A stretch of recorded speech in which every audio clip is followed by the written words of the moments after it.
A graça e a paz do nosso Senhor e Salvador Jesus Cristo.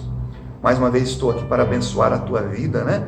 E talvez até mesmo mudar a sua vida completamente a partir de hoje, através da palavra de Deus. Eu quero compartilhar com você uma palavra que está escrita lá no livro de Eclesiastes. Eclesiastes, capítulo de número 3. A partir do versículo 1, a palavra de Deus diz assim: tudo tem o seu tempo determinado, e há tempo para todo propósito debaixo do céu. Há tempo de nascer, há tempo de morrer. Há tempo de plantar e há tempo de arrancar o que se plantou. Tempo de matar e tempo de curar.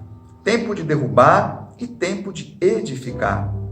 Tempo de chorar e tempo de rir. Tempo de prantear e tempo de saltar. Tempo de espalhar pedras e tempo de ajuntar pedras. Tempo de abraçar e tempo de afastar-se de abraçar. Tempo de buscar e tempo de perder. Tempo de guardar e tempo de deitar fora. Tempo de rasgar e tempo de coser. Tempo de estar calado e tempo de falar. Tempo de amar e tempo de aborrecer. Tempo de guerra e tempo de paz. Amém? Então aqui, o foco de tudo, se você prestou bem atenção nessa palavra, se repete várias vezes, né? O tempo. Então, para tudo existe um tempo determinado. Determinado por quem? Pelo Deus Todo-Poderoso, né? Aquele que está acima de tudo e acima de todos. Por isso que está escrito assim: existe um tempo e um propósito determinado para todas as coisas que estão abaixo do céu, abaixo de Deus. Ele determina o tempo de tudo. E como nós temos administrado o tempo que nós estamos aqui na Terra? Porque ele diz aqui: há tempo de nascer e há tempo de morrer. Existe um período que nós estamos aqui nessa Terra. Não vai ser para sempre que nós vamos estar aqui. Então, esse tempo, nós precisamos aprender o quê? A administrar esse tempo. Ou seja, a absorver, a lidar com as coisas que acontecem com a nossa vida. Tanto coisas boas como coisas ruins. Tem que haver ali um equilíbrio. Por isso que ele cita algumas coisas boas e outras coisas ruins. Ele diz: é tempo de chorar, mas é tempo de sorrir. Então tem que ter um equilíbrio. Muitas vezes nós precisamos passar por uma dificuldade, né? Por uma coisa difícil, para quando a gente vencer essa dificuldade, a gente aprender a valorizar essa vitória. Por exemplo, às vezes a gente precisa passar pelo deserto, às vezes a gente precisa sentir a falta do alimento e a falta da água, como aconteceu com aquele povo lá que saiu do Egito, né? Para que quando Deus providenciar o alimento e a água, a gente aprenda a valorizar essas coisas. Então, muitas vezes é necessário. Então, essas coisas acontecem durante todo o tempo na nossa vida.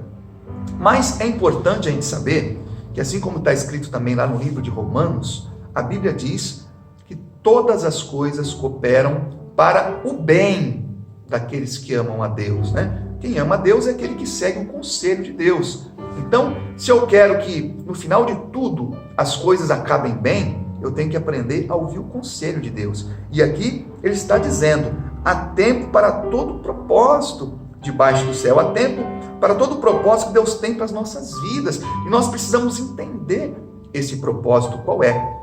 Por exemplo, lá no livro de Jeremias, no capítulo de número 29, no versículo 11, a palavra diz assim: Deus falando com Jeremias e falando conosco também hoje: porque eu bem sei os pensamentos que penso de vós, diz o Senhor, pensamentos de paz e não de mal, para vos dar o fim que esperais. Ou seja, para que no final das contas tudo acabe bem.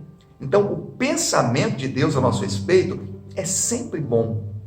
É para que no final ele possa nos dar aquilo que a gente espera. Ora, eu tenho certeza que você é uma pessoa que quer ser feliz, não é verdade? Você espera coisas boas. Então Deus, ele quer fazer você feliz, ele quer nos fazer feliz. O propósito dele para as nossas vidas é esse. É por isso que Jesus veio. Ele veio para nos resgatar. Ele disse: eu vim para que tenham vida e vida com abundância, vida com fartura, para que a gente tenha tudo aquilo que é necessário para a nossa felicidade. E muito mais ainda, né? A vida eterna, a nossa salvação que é o melhor que Deus dá para as nossas vidas. Amém? Então, voltando lá, por exemplo, em Eclesiastes, ele diz: há tempo de nascer e tempo de morrer. O que a gente vai fazer com esse tempo que nós temos aqui na terra, por exemplo, o tempo da nossa vida? Temos que aprender a administrar. E o melhor conselheiro que nós temos é o nosso Deus. Ele nos ensina a administrar. Por exemplo, aqui, nós vimos no versículo de número 2, ele compara, por exemplo, ele começa comparando a nossa vida como uma plantação. Em várias partes da palavra de Deus, em várias partes da Bíblia, o Senhor compara a nossa vida como uma plantação. Ele diz, por exemplo, que o nosso coração é uma terra, tem que ser uma terra fértil, para que ele possa plantar a boa semente da palavra de Deus, para que ela possa gerar frutos, né? Então, em várias partes da Bíblia.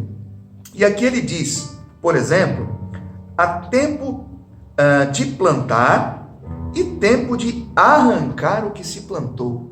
Olha, se você prestar bem atenção, ele não está dizendo que nós temos que colher os frutos daquilo que nós plantamos. Ele está falando uma coisa que acontece um pouco antes disso. Ele está dizendo, há tempo de plantar, mas há o tempo de arrancar o que plantou. Ora, se eu arrancar aquilo que eu plantei, como é que eu vou colher os frutos, não é verdade? Mas por que ele está dizendo isso aqui nessa palavra? Porque muitas vezes nós precisamos arrancar aquilo que nós plantamos. Muitas vezes, antes que comece a gerar frutos. Por quê? Porque muitas vezes aquilo que nós plantamos não é algo bom. Muitas vezes aquela semente que nós usamos para aquela plantação é uma semente ruim. O que é essa plantação então? Essa plantação é a nossa vida. As atitudes que nós temos no dia a dia, a maneira que nós lidamos com os problemas, com as situações diversas, adversas, né? Com os problemas e com as alegrias, com as dificuldades, a maneira que nós lidamos com as pessoas, que nós falamos com as pessoas, que nós agimos com as pessoas, a maneira, por exemplo, que nós tratamos a nossa família, a esposa, o marido, os filhos. Então, a nossa vida é uma plantação, ou seja, as nossas atitudes são sementes que nós plantamos. E ele está dizendo, muitas vezes, é necessário arrancar aquilo que nós plantamos. Porque aquilo que nós plantamos é algo ruim, é algo que no futuro, se nós não arrancarmos isso logo, pode começar a gerar frutos muito ruins na nossa vida. E pode chegar um tempo também que nós não conseguiremos mais arrancar aquela plantação ruim. Por quê? Porque uma planta, ela começa numa sementinha, ela é pequenininha, você segura nas mãos, né? Mas aí você planta, começa a regá-la e ela começa a germinar, ela começa a crescer. E começa a gerar raízes. Então pode chegar um tempo que ela está tão grande, com uma raiz tão forte, que não é possível mais arrancá-la. E aí, irmãos, pode acontecer dos frutos começarem a produzir todos os dias coisas muito ruins na nossa vida. E a gente não consegue mais, então, eliminar esses frutos. A gente acaba tendo que ser obrigado a colher essas coisas. Por isso que a Bíblia diz, tudo que o homem plantar, ele vai colher. Então, temos que tomar cuidado com a nossa plantação. Então, não é fácil. Às vezes, por exemplo, nós temos agido de uma determinada maneira durante muito tempo. Às vezes, nós podemos ter agido erradamente, por exemplo, na nossa família, no nosso casamento, com os nossos filhos, durante muito tempo. E é difícil a gente ter a humildade de admitir que nós erramos durante muito tempo. Quanto mais o tempo passa, mais difícil fica. Você já percebeu isso? Então, o quanto antes a gente arrancar essa planta, arrancar essa plantação, arrancar essa semente ruim, melhor para as nossas vidas. É uma garantia de que os resultados vão ser menos piores, ou que a colheita vai ser melhor, que aqueles frutos que seriam ruins não sejam ruins, mas que uma nova plantação possa gerar bons frutos na nossa vida. Então nós precisamos arrancar, às vezes, muitas coisas da nossa vida, no nosso comportamento, na nossa maneira de falar, a nossa maneira de agir. Precisamos ser humildes para admitir que precisamos de mudança. Esse é o primeiro passo. O primeiro passo para uma mudança de vida é nós sermos humildes o suficiente para admitir que precisamos de mudança. Muitas vezes a gente vai dar um conselho para alguém, eu não sei se isso já aconteceu com você, ou a gente recebe o conselho de alguém que é contrário à nossa maneira de pensar. Olha fulano, se você fizer dessa maneira vai ficar melhor. que a pessoa geralmente fala? Ah, não, mas eu tenho feito isso há tanto tempo e tem dado certo. Não é verdade? Então, porque ela fez isso há tanto tempo que ela não percebeu que isso pode produzir algo ruim no futuro, ela não quer mudar. Ela quer continuar naquela atitude, ela quer continuar plantando da mesma maneira. Ao passo que, de repente, ela pode começar a perceber que aquela plantação não é boa e não conseguir arrancá-la mais. Então, a mudança é necessária o quanto antes.